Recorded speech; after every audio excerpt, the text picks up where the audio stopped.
Hello students. This week my video focuses on my very first top 10 list. Now, writing research papers are difficult, and we all know this. Even your professors who are assigning these papers for you, we know this.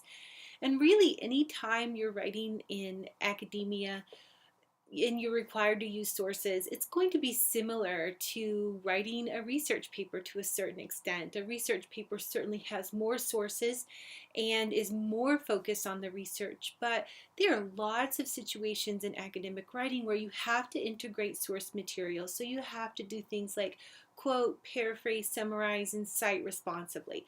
So I made a top 10 list that I think will be helpful. Now, this is based on my experience teaching writing over the last 20 years and what are some of the most common struggles or concerns that I see students have.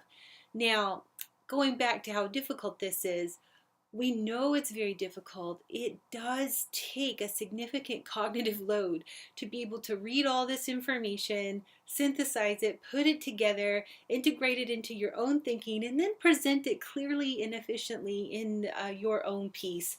We know this is tough. The good news is this. Research shows that people who write well are more likely to be hired. They're more likely to make more money because they're more likely to move up within companies. So even though writing is so much work, it is so rewarding, and you will see the benefits not only in your academic career, but in your professional career as well. So let's get started with Dr. Sand's top 10 list for advice related to writing with sources in academic papers. Number one, and excuse the poor handwriting, but number one, cite all borrowed info. So this is important because I think that people forget that you have to cite, summarize, and paraphrase information as well. So it's not just that you are citing quotes, which a lot of us know. It's that you have to also cite anything that comes from another source, even if you put it in your own words. Which leads me to number two, which is more about citing.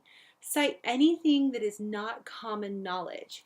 So this is important because it becomes tricky. What is common knowledge? And it's going to vary from situation to situation. But I always tell my students that it's good to err on the side of what I call the 7-Eleven test. If you could walk into the 7-Eleven and everybody would know that, then you don't have to cite it. For example, you would not have to cite that our Independence Day is July 4th, 1776. But for the most part, other dates, you need to cite. So even if you're putting the information in your own words, and even if this is information that you knew already, if it's not common knowledge, be sure to cite it. Number three, set up your quotes and paraphrases. This is one that drives a lot of faculty crazy. Students will just drop in information and they don't know why it's coming and they don't know why it's relevant. Always give a lead in, a setup, something that lets your readers know that some source material is coming. And if you can let your readers know why this source material is credible. So why should we be listening to this information that's coming? So give everything a setup. Number four, provide analysis of quotes and paraphrases. So you're going to do this after. So you can't just drop them in. You got to set up the quotes and paraphrases, and then you also have to provide analysis afterwards. So the idea here is that you are then controlling the message from this source information, and that's what you want to do. You have a lot of burdens as a writer.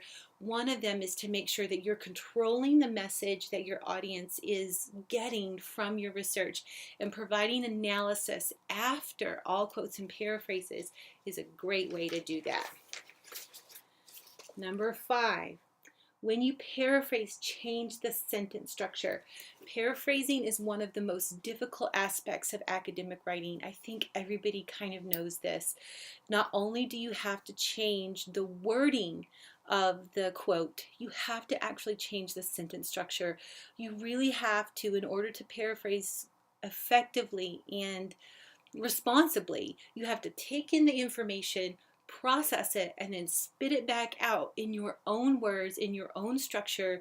And this is no easy task. It does take practice, but keeping that in mind will help. Number six, but don't change the meaning. So when you paraphrase, you have this burden. You have to put the information in your own words. You have to completely change the sentence structure. And yet you have to be super careful that you are not adding to or taking away any meaning from that passage or quote that you're paraphrasing. So paraphrasing is a tough task, but really rewarding when you can do it well. Number 7, your in-text documentation must match references at the end of your paper. This is so important. So if you used a source but there's no in-text citation or documentation for it, you can't just put it on your works cited or your references list. You have to make sure that you have corresponding in-text documentation and documentation at the end of your piece. Number 8, article and story titles go inside quotation marks like this, at least in the text. In APA, in your references, you won't do that, but for shorter works, we use quotation marks, and then for longer works, number 9, book and journal titles should be in italics, and that's my attempt at italics there. That also applies to your references list as well. And then last but not least, number 10, don't lose your voice and purpose. I think that if you're doing those things about setting up your quotes and providing analysis after your quotes and paraphrases, that will help you not lose your voice. But one of the biggest struggles I see when students write research papers or academic pieces with source material is that they just start spitting out a lot of research and they lose their voice to it, and it just becomes like this informational list of information, and that's not what we want. In an academic essay, even a research paper, there's always a greater purpose. Why are we getting this information? What are you asserting? What are you arguing? And you want to make sure that comes through in your writing. So that's my top 10 list. I hope this is helpful. If you have any questions, just let me know. See you in the discussions.